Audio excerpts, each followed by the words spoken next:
Welcome to GK facts. स्वागत है आप सभी का आपके अपने यूट्यूब चैनल जीके फैक्ट्स में। डेट है आज की 30 जुलाई 2021 और जानेंगे आज के इंपॉर्टेंट करंट अफेयर्स को। साथ में हर क्वेश्चन के इंपॉर्टेंट पॉइंट्स को हम इस वीडियो में डिस्कस करेंगे। अच्छा, इस वीडियो की पीडीएफ फाइल का लिंक वो मैंने नीचे डिस्क्रिप्शन बॉक्स में दे दिया है, तो वहां से आप पीडीएफ को डाउनलोड कर सकते हैं। हर बार की तरह इस बार भी वीडियो को एंड तक जरूर देखिएगा, क्योंकि वीडियो के एंड में आपसे क्वेश्चन पूछा जाएगा जिसका आंसर आपको कमेंट बॉक्स में कमेंट करके बताना होता है। साथ में जानेंगे आज के मोटिवेशन को भी। तो चलिए वीडियो को स्टार्ट करते हैं और जानते हैं आज का सबसे पहला क्वेश्चन। तो आज का जो फर्स्ट क्वेश्चन है वो है कि हाल ही में अंतर्राष्ट्रीय बाघ दिवस कब मनाया गया। तो अंतर्राष्ट्रीय बाघ दिवस ये कब मनाया जाता है? ये है हर साल जो है 29 जुलाई को मनाया जाता है, यानी कि ऑप्शन डी जो है वो बिल्कुल इसका राइट आंसर है। क्लियर? अंतर्राष्ट्रीय बाघ दिवस जो है 29 जुलाई को मनाया जाता है। अच्छा देखिए, हर दिवस को मनाने का एक उद्देश्य होता है। बात अंतर्राष्ट्रीय बाघ दिवस की करें तो इसका जो मनाने का उद्देश्य है वो है कि विश्व में बाघों के निवास स्थान को जो है संरक्षण प्रदान करना, उन्हें विस्तार करना और उनकी स्थिति के बारे में जागरूकता बढ़ावा जो है देना इसका उद्देश्य है। ठीक है, तो उद्देश्य एक है, उसके अंदर 3 बातों को रखा गया है। पहला कि बाघों के जो निवास स्थान है उसको संरक्षण प्रदान करना है, साथ में उनका विस्तार भी करना है और उनकी स्थिति के बारे में जागरूकता को बढ़ावा देना भी इस दिवस को मनाने का उद्देश्य है। ठीक है, और देशों में अभी जो है बाघों की जो है संख्या लगातार बढ़ती जा रही है, तो ये अच्छी खबर है। और 29 जुलाई अंतर्राष्ट्रीय बाघ दिवस याद रखिएगा। नेक्स्ट क्वेश्चन है, हाल ही में किसने दृष्टि पर अब तक के पहले प्रस्ताव को मंजूरी दे दी है? तो ये किसने दी है अभी दृष्टि पर अब तक के पहले प्रस्ताव को मंजूरी? तो ये जो दी गई है वो संयुक्त राष्ट्र के द्वारा दी गई है, यानी कि ऑप्शन बी बिल्कुल राइट आंसर है। क्लियर? संयुक्त राष्ट्र के द्वारा ही दृष्टि पर अब तक के पहले प्रस्ताव को मंजूरी जो है दी गई है। पहला वर्ड आ गया और ये क्वेश्चन जो है आपके लिए 100% जो है इंपॉर्टेंट बन जाता है पेपर के पॉइंट ऑफ व्यू से। क्लियर? देखिए, इसका जो उद्देश्य है वो क्या है कि इसको प्रस्ताव को भी मंजूरी दी क्यों गई है, क्योंकि ये पहला प्रस्ताव है। देखिए, इसका उद्देश्य वर्ष 2030 तक लगभग 1.1 बिलियन लोगों की मदद करना है। किन लोगों की मदद करना है? जो दृष्टिहीन होते हैं, यानी कि जिनको जो है आंखों की बीमारी होती है। ठीक है, यानी कि वो आंखों से अपने सही ढंग से नहीं देखा जा सकता है। क्लियर? तो इसका जो उद्देश्य है वो यही है कि 2030 तक, कब तक?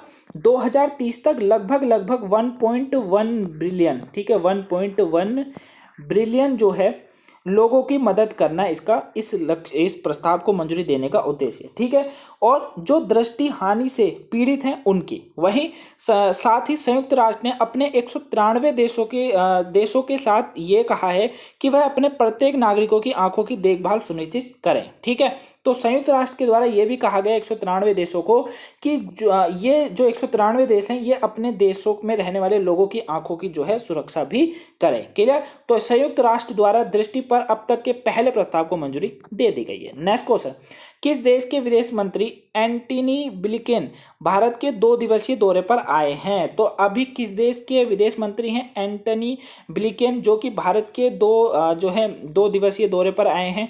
तो ये जो है अमेरिका के विदेश मंत्री हैं, यानी कि ऑप्शन जो बी है वो बिल्कुल इसका राइट आंसर है। ठीक है, अमेरिका के जो है ये विदेश मंत्री हैं। नाम क्या है इनका?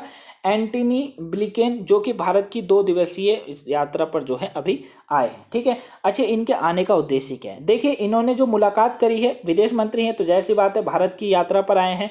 तो भारत के विदेश मंत्री कौन है? एस जयशंकर। ठीक है, एस जयशंकर, उन्होंने के साथ इनकी मुलाकात हुई और एक मीटिंग फिक्स हुई। और मीटिंग में जो है इन्होंने ब्लिंकेन ने जो है भारत में मानवाधिकार और पेगासस, किस पर? मानवाधिकार और पेगासस जो जासूसी थी उसके मामले को जो है इन्होंने उठाया है यहाँ पर। ठीक है, तो ये अमेरिका के विदेश मंत्री हैं, याद रखिएगा एंटनी ब्लिंकेन। इमेज में देखिए ये हैं ब्लिंकेन और यही अभी भारत की 2 दिवसीय यात्रा पर आए हैं। अच्छा, ये अमेरिका के हैं। बात अमेरिका की करें तो देखिए ये है अमेरिका के बारे में कुछ इंपॉर्टेंट पॉइंट्स। अब आप जिन पॉइंट्सों को जानते हैं वो आप मेरे साथ रिविजन जरूर कीजिए, और जो न्यू स्टूडेंट है वो हर पॉइंट्सों को ध्यान से समझेगा ताकि आप भी जो है नेक्स्ट डे रिवीजन कर सके।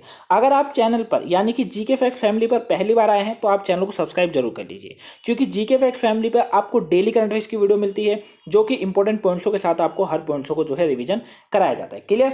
तो आप चैनल को सब्सक्राइब जरूर कर लीजिए। तो चलिए अब पॉइंट्सों को रिवीजन करते हैं। अभी देश ने क्यूबा में हाई एल्टीट्यूड बैलून के माध्यम से लोगों तक इंटरनेट प्रसार की योजना बनाई है। वहीं देश के विदेशी विभाग द्वारा हाल ही में व्यक्तियों की तस्करी रिपोर्ट 2021 जारी की गई। ग्लोबल स्टार्टअप इकोसिस्टम इंडेक्स 2021 में देश शीर्ष पर रहा, यानी कि अमेरिका शीर्ष पर रहा। अमेरिका का अंतरिम राजदूत नियुक्त किया गया किसको? अतुल्य कश्यप। किसको? अतुल कश्यप को। नाम इंपॉर्टेंट है, अतुल कश्यप। अमेरिका के नॉर्थ वेस्टर्न और जॉर्ज वॉशिंगटन यूनिवर्सिटी के वैज्ञानिकों ने विश्व का पहला बिना बैटरी वाला वायरलेस पेसमेकर तैयार किया है। देखिए पहला वर्ड आ गया है, पॉइंट्स इंपॉर्टेंट बन गया ये वाला भी कि पहला बिना बैटरी वाला वायरलेस पेसमेकर जो तैयार किया गया है वो अमेरिका के नॉर्थ वेस्टर्न और जॉर्ज वॉशिंगटन यूनिवर्सिटी के वैज्ञानिकों के द्वारा किया गया है। देश का सौर पैनल सामग्री का आयात पर अभी जो है देश ने यहाँ प्रतिबंध लगाया। देश ने हाल ही में हाइड्रोजन टास्क फोर्स भी लॉन्च किया और वहीं देश ने कोविड-19 इलाज में 3.2 अरब डॉलर खर्च करने की जो है घोषणा की है। तो करंट से अमेरिका के बारे में पॉइंट्स इंपॉर्टेंट है, आप रिवीजन करते रहेगा। अच्छा, मैप में अमेरिका की बात करें तो देखिए मैप में सबसे पहले अमेरिका को देखिए। ये जो आप इधर वाला जो इलाका देख रहे हैं, ठीक है, मैक्सिको से ऊपर वाला जो इलाका है और कनाडा से नीचे वाला बीच में जो है ये पूरा क्या है, अमेरिका है, ठीक है। और थोड़ा सा कनाडा के साइड में जो हिस्सा है ये भी अमेरिका के ही हिस्सा है, क्लियर। वहीं अमेरिका की राजधानी की बात करें तो राजधानी वॉशिंगटन डीसी है और राष्ट्रपति कौन है, जो बाइडेन। वहीं करेंसी का नाम है यूएसए डॉलर, यानी कि अमेरिकी डॉलर यहाँ की करेंसी का नाम है, यानी कि मुद्रा का नाम है। नेक्स्ट क्वेश्चन, हंगरी में आयोजित विश्व कैडेट कुश्ती चैंपियनशिप में भारत की प्रिया मलिक ने कौन सा मेडल जीता है? तो इन्होंने कौन सा मेडल जीता है? तो इन्होंने जो है इसमें गोल्ड मेडल जीता है, यानी कि ऑप्शन ए बिल्कुल राइट आंसर है, ठीक है। हंगरी में आयोजित हुआ है विश्व का कैडेट कुश्ती चैंपियनशिप में जो है प्रिया मलिक, इन्होंने अभी गोल्ड मेडल जीता है, ठीक है। भारत की प्रिया मलिक ने जो है इन्होंने जो है 73 किलोग्राम भार वर्ग में गोल्ड मेडल जीता है, ठीक है। और फाइनल मुकाबले में इन्होंने हंगरी के सेनिया को हराकर जो है ये मेडल अपने नाम किया है, ठीक है। वहीं वर्ष 2019 में इन्होंने पुणे में आयोजित खेलो इंडिया खेलों में भी इन्होंने गोल्ड मेडल जीता था, ठीक है। याद रखिएगा 2019 में भी इन्होंने जो है खेलो इंडिया खेलों में जो है इन्होंने वहां पर भी जो है गोल्ड मेडल जीता था, क्लियर। पूछा जा सकता है एग्जाम में गाइस, इंपॉर्टेंट है, इसलिए मैं आपको इन पॉइंट्सों को रिवीजन कराता हूँ। इमेज में देखिए आप सबसे पहले, ये है गोल्ड मेडल विजेता, ठीक है, प्रिया मलिक, और इन्होंने ही जो है अभी गोल्ड मेडल इसमें जीता है। नेक्स्ट क्वेश्चन है, गूगल की किस पेरेंट कंपनी ने एक नई रोबोटिक्स कंपनी इंटरसिक शुरू करने की घोषणा करी है? तो ये गूगल की किस पेरेंट कंपनी ने एक नई रोबोटिक्स कंपनी है इंटरसिक, इसको शुरू करने की घोषणा करी है? क्वेश्चन बहुत इंपॉर्टेंट है ये, ठीक है। टेक्नोलॉजी के हिसाब से बात करें तो क्वेश्चन बहुत इंपॉर्टेंट है, तो याद रखिएगा पेरेंट कंपनी है गूगल की जिसका नाम है रोबोटिक कंपनी इंटरसिक, इसको शुरू करने की घोषणा करी गई है। तो ये जो है अल्फाबेट, किसको, अल्फाबेट को शुरू करने की, यानी कि ऑप्शन बी बिल्कुल राइट आंसर है, ठीक है। तो अल्फाबेट जो गूगल की जो कंपनी अल्फाबेट जो है उसने पेरेंट कंपनी ने एक नई रोबोटिक्स कंपनी जिसका नाम है इंटरसिक, इसको शुरू करने की घोषणा करी है। तो अल्फाबेट इसका बिल्कुल राइट आंसर है, क्लियर है। देखिए ये जो अल्फाबेट है, जो इन्होंने ये जो इंटरसिक शुरू करने की घोषणा करी है, ये रोबोट के लिए विकसित होने वाला सॉफ्टवेयर पर केंद्रित होगी। क्या होगी? रोबोट के लिए विकसित होने वाले सॉफ्टवेयर पर ये पूरी तरीके से केंद्रित है। वही ये जो इंटरसिक कंपनी है अल्फाबेट की सहायक कंपनी है एक्सेस, ठीक है, इसकी एक सहायक कंपनी है, याद रखिएगा इसकी क्या है, इसकी एक सहायक कंपनी है जिसका नाम क्या है, एक्सेस, क्या है, एक्स, माफ कीजिएगा एक्सेस बोल दिया मैंने, एक्स इसकी जो है एक सहायक कंपनी है। उसके भीतर वर्षों के काम के बाद ये जो है इन्होंने उपलब्धि हासिल करी है, ठीक है। तो याद रखिएगा अल्फाबेट इसका बिल्कुल राइट आंसर है। नेक्स्ट क्वेश्चन, अमेरिका में चीन के नए राजदूत के रूप में निम्न में से किसे नियुक्त किया गया है? तो ये किसे नियुक्त किया गया है भैया? अमेरिका में चीन के नए राजदूत नियुक्त करे गए। वाह, बहुत अच्छा क्वेश्चन है ये। नए राजदूत के रूप में ये किसे नियुक्त करा है? तो ये जो है किन गंगा को नियुक्त किया गया, यानी कि ऑप्शन ए बिल्कुल राइट आंसर है, ठीक है। किन गंगा जो है ये अमेरिका के अंदर चीन के नए राजदूत के रूप में नियुक्त करे गए हैं, ठीक है। इनके बारे में किन गंगा ने जो है ये कहा है कि दोनों देशों के बीच में जो है बेहतर संबंध बनाए जाएंगे। आप लोग अच्छे से जानते हैं, हम लोग अच्छे से जानते हैं कि चीन और अमेरिका के संबंध किस तरीके से हैं, ठीक है। और अमेरिका में जो किन है, किन गंगा, ये 11वें चीनी राजदूत हैं। याद रखिएगा एग्जाम में सीधा यही से पूछ लिया जाएगा कि जो अभी अमेरिका में चीन के नए राजदूत किन गंगा को नियुक्त करा गया था, ये कौन से नंबर के थे? तो ये कौन से 11वें नंबर के हैं, क्लियर। अच्छा, ये क्वेश्चन नियुक्ति से है, बात नियुक्ति से करें तो देखिए ये है नियुक्ति से कुछ इंपॉर्टेंट पॉइंट्स। आप जिन पॉइंट्स को जानते हैं मेरे साथ रिवीजन जरूर कीजिए। अभी एचसीएल कंपनी के नए अध्यक्ष एवं एमडी के रूप में सी विजय कुमार को नियुक्त किया गया है। वहीं अमेरिका सीनेट के श्रम विभाग में सीमा नंदा को भारतीय अमेरिका महिला को सोलिसिटर नियुक्त किया गया है। वहीं फेडरल बैंक के सीईओ श्याम श्रीनिवासन को फिर से 3 साल की अवधि के लिए बैंक का सीईओ नियुक्त करा गया है।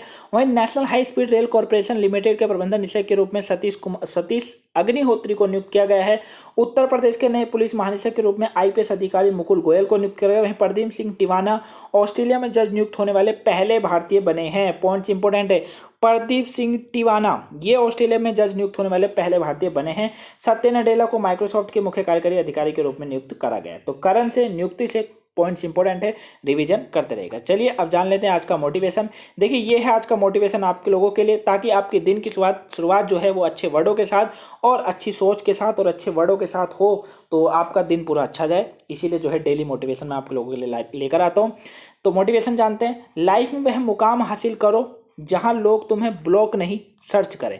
तो ये हमेशा बहुत ही इंपॉर्टेंट होता है कि लाइफ में आपको एक मुकाम तो हासिल करना पड़ेगा, ठीक है, क्योंकि ज़िंदगी एक ही बार मिलती है, दोबारा मिलेगी ना मिलेगी किसी को नहीं पता है और शायद ना आगे पता चलेगा, ठीक है, कि ज़िंदगी दोबारा मिलती है नहीं मिलती है। बाकी पुनर्जन्म तो लिखा हुआ है ग्रंथों में, है ना, ग्रंथों में तो लिखा हुआ है कि पुनर्जन्म जैसा भी होता है कुछ, लेकिन अभी जो है उसको आप इतना मुकाम हासिल कीजिए। देखिए लाइफ है, अगर आप इसको सिंपल जिए और सिंपल मर गए तो फिर क्या फ़ायदा, कोई फ़ायदा नहीं है ना। तो लाइफ जो है उसको सिंपल जीने से बेहतर होगा उसको कुछ कर कर जिए, है ना। तो एक टारगेट तैयार कीजिए, एक मुकाम बनाइए और उसको हासिल कीजिए। और जिन लोगों ने आपको ब्लॉक किया है, ठीक है, आप अच्छे से जानते हैं ब्लॉक का मतलब मेरा क्या है, तो जिन लोगों ने आपको ब्लॉक किया है वो लोग आपको कल को सर्च करें, ऐसा कुछ करके दिखाइए जिससे आपकी फैमिली को भी गर्व हो, आपके मोहल्ले, राज्य, देश को और पूरे विदेशों को जो है फिर उसके बाद गर्व हो, ठीक है। ये सब मुमकिन हो सकता है, पर कब, जब आपके अंदर जुनून होगा, आपके अंदर करने का हौसला होगा तभी, ठीक है। तो यही आज का मोटिवेशन है कि लाइफ में मुकाम हासिल करो जहां लोग तुम्हें ब्लॉक नहीं सर्च करें। क्लियर। आज का मोटिवेशन लगा कैसा है कमेंट में उसे बताएगा जरूर। पसंद आया तो वीडियो को लाइक कीजिएगा और चैनल पर अगर आप नए हैं तो चैनल को सब्सक्राइब जरूर कर लीजिए, क्योंकि जीके फैक्ट्स में आपको डेली करंट अफेयर्स की वीडियो मिलती है। तो आप चैनल को सब्सक्राइब जरूर कर लीजिए। और एक नई वीडियो आपके लिए स्टार्ट करी गई जो कि रीजनिंग की है, और उसका जो है ट्रायंगल एंड काउंटिंग फिगर कराया जा रहा है, ठीक है, और वो 4th जो है क्लास हो चुकी है आपकी, ठीक है। क्लास तो 5th है लेकिन जो उसके टाइप्स कराए जा रहे हैं वो 4th हो चुके हैं, ठीक है। पार्ट 4 चल रहा है उसका, तो अगर नहीं देखा तो आप वो जरूर कर लीजिएगा, ठीक है। और अगर आपने जीके फैक्ट फैमिली को फेसबुक पे या इंस्टाग्राम पे फॉलो नहीं कर रखा तो आप फॉलो कर सकते हैं, लिंक नीचे डिस्क्रिप्शन बॉक्स में दिया हुआ है। नेक्स्ट क्वेश्चन जान लेते हैं आज का। हाल ही में दिल्ली के किस युवा खिलाड़ी ने राष्ट्रीय महिला ऑनलाइन शतरंज का खिताब जीता है? तो ये अभी किसने जीता है? ये वंतिका अग्रवाल के द्वारा जीता गया है, ठीक है। किसके द्वारा? वंतिका अग्रवाल के द्वारा जीता गया है, यानी कि ऑप्शन बी जो है वो बिल्कुल राइट आंसर है। क्लियर। वंतिका अग्रवाल जो है इन्होंने राष्ट्रीय महिला ऑनलाइन शतरंज का खिताब जो है अभी जीता है। नेक्स्ट क्वेश्चन है आज का। अच्छा, इमेज में देखिए वंतिका अग्रवाल, ये है वंतिका अग्रवाल और इन्होंने ही जो है ये जीता है, ठीक है। इन्होंने तमिलनाडु की सीरजा को जो है हराया है, ठीक है। देखिए हुआ क्या था मैच के दौरान, 11वां राउंड चल रहा था, उसमें जो है इन्होंने जो है 9.5 स्कोर किया था। कितना? 9.5 इन्होंने स्कोर किया। और तमिलनाडु की जो सीरीजा थी उन्होंने 8.5 स्कोर किया, ठीक है। तो एक का अंतर रह गया, तो यही जो है विजेता बन गई उसकी, ठीक है, याद रखिएगा। नेक्स्ट क्वेश्चन है, संसद के किस सदन में हाल ही में विपक्ष के विरोधी के बीच factoring regulation amendment bill 2021 पारित किया गया है? तो factoring regulation amendment bill 2021 जो पारित किया गया है, ये संसद के किस सदन में किया गया है? तो ये जो है लोकसभा के अंदर किया गया है, यानी कि ऑप्शन बी जो है वो बिल्कुल राइट आंसर है, ठीक है।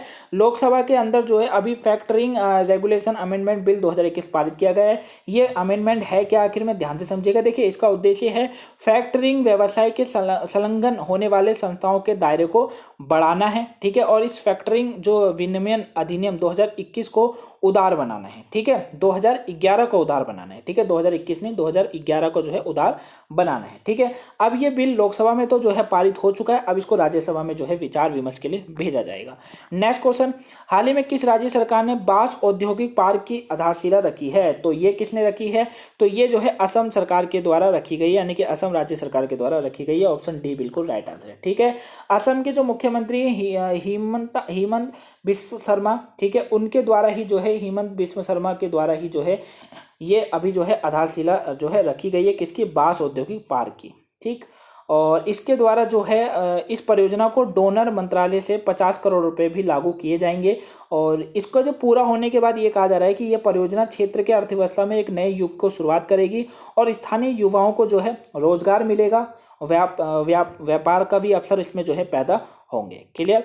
नेक्स्ट क्वेश्चन, असम इसका राइट आंसर है, याद रखिएगा। निम्न में से किस राज्य सरकार ने मीराबाई चानू को एएसपी नियुक्त किया है? तो मीराबाई चानू को किसने किया है एएसपी नियुक्त? तो ये जो है मणिपुर सरकार के द्वारा किया गया है, ठीक है। किसके द्वारा? मणिपुर सरकार के द्वारा जो है ये किया गया है। मीराबाई चानू याद होगा आपको, अभी टोक्यो ओलंपिक में इन्होंने सिल्वर मेडल जीता था भारत के लिए प्रथम। ठीक है, तो मणिपुर का जो है इन्हें भी एएसपी जो है नियुक्त किया है और मणिपुर सरकार ने ये फैसला लिया है इनको एएसपी नियुक्त करने का। जो है एडिशनल इनको एएसपी जो है बनाया जाएगा। ठीक है, क्या बनाया जाएगा? एडिशनल इनको जो है एएसपी बनाया जाएगा। अच्छा, एएसपी की फुल फॉर्म बताइए क्या होती है? Assistant superintendent of police. क्या होती है? असिस्टेंट सुपरिटेंडेंट ऑफ पुलिस जो होती है इसकी फुल फॉर्म होती है। इमेज में देखिए ये है मीराबाई चानू। नेक्स्ट क्वेश्चन, हाल ही में आईएमएफ ने वित्त वर्ष 2022 में भारत की आर्थिक वृद्धि दर कितने प्रतिशत रहने का अनुमान लगाया है? तो अभी आईएमएफ ने जो है भारत की 2022 में आर्थिक वृद्धि दर कितने प्रतिशत रहने का अनुमान लगाया है? तो ये 9.5% लगाया गया है। ऑप्शन बी जो है वो बिल्कुल राइट आंसर है। क्लियर। नेक्स्ट है कि हाल ही में नजीब मिकाती के नए प्रधानमंत्री चुने गए हैं। तो हाल ही में नजीब मिकाती किस देश के, माफ कीजिएगा टाइपिंग में थोड़ी सी गलती हो गई आज, फिर ये जो है किस देश के, नजीब मिकाती जो है ये किस देश के, ठीक है, किस देश के जो हैं, किस देश के नए प्रधानमंत्री चुने गए हैं? तो ये लेबनान के चुने गए हैं। ऑप्शन सी जो है वो बिल्कुल राइट आंसर है। क्लियर। लेबनान के जो है नजीब मिकाती ये नए प्रधानमंत्री यहाँ चुने गए हैं। क्लियर, याद रखिएगा। लेबनान राजधानी है बेरूत और यहाँ की मुद्रा की बात करें तो लेबनानी पाउंड यहाँ की मुद्रा का नाम है। इमेज में आप देख सकते हैं ये है जो है नजीब। ठीक है, चलिए कल के क्वेश्चन का आंसर जानते हैं। देखिए ये था कल का क्वेश्चन आप लोगों के लिए कि हाल ही में किस देश ने विश्व का पहला परमाणु रिएक्टर एक्टिवेट करने की घोषणा करी है? तो परमाणु रिएक्टर एक्टिवेट करने की घोषणा ये किसके द्वारा की गई थी? ये चीन देश के द्वारा की गई थी। ऑप्शन डी बिल्कुल इसका राइट आंसर था। लेकिन कल के जो आंसर मिले हैं वो काफ़ी गलत मिले हैं। मैं उम्मीद करता हूं कि या तो आपने ऑप्शन में तो है जल्दीबाजी में जो है आपने गलत ऑप्शन डाल दिया, डालना आपको डी था, आपने सी डाल दिया। ठीक है, तो थोड़ा सा क्वेश्चन को पहले पढ़ लीजिए कीजिए और फिर उसके बाद आंसर करो। ठीक है, तो कल काफ़ी जो थे ऑप्शन जो आंसर आए वो गलत थे और काफ़ी कम आंसर ही थे जो सही थे, लेकिन सही आपने प्रयास किया, कोई दिक्कत नहीं है। मैं उम्मीद करता हूँ कि गलती हुई होगी, शायद आपको लगाना डी होगा, आपने लिख सी दिया। ठीक है, क्योंकि ज़्यादातर ऑप्शन सी ही होते हैं। ठीक है, लेकिन डी जो चाइना इसका बिल्कुल राइट आंसर था। पहला परमाणु रिएक्टर एक्टिवेट करने की घोषणा चाइना के द्वारा ही की गई है। आज का क्वेश्चन है आप लोगों के लिए कि हाल ही में किस देश में भारत रूस संयुक्त सैन्य अभ्यास एक्सरसाइज इंद्र 2021 आयोजित किया जाएगा? तो आंसर आप कमेंट बॉक्स में कमेंट करके जरूर बताएगा। तो ये थी आज की इंपोर्टेंस कंट्रोवर्सी क्लास। आपको वीडियो कैसी लगी है प्लीज कमेंट बॉक्स में बताएगा जरूर। वीडियो पसंद आई तो वीडियो को लाइक कीजिएगा, चैनल पर नए हैं तो चैनल को सब्सक्राइब जरूर कर लीजिए और गाइस शेयर करना ना भूलिएगा। प्लीज चैनल को ज़्यादा शेयर जरूर कर दीजिएगा और अगर आप रीजनिंग की क्लास नहीं देख रहे हैं तो प्लीज उसको भी वॉच कर लीजिए क्योंकि आपके सभी एग्जामों के लिए इंपॉर्टेंट है। तो चलिए मिलते हैं नेक्स्ट वीडियो में। Have a nice day. Thank you for watching guys.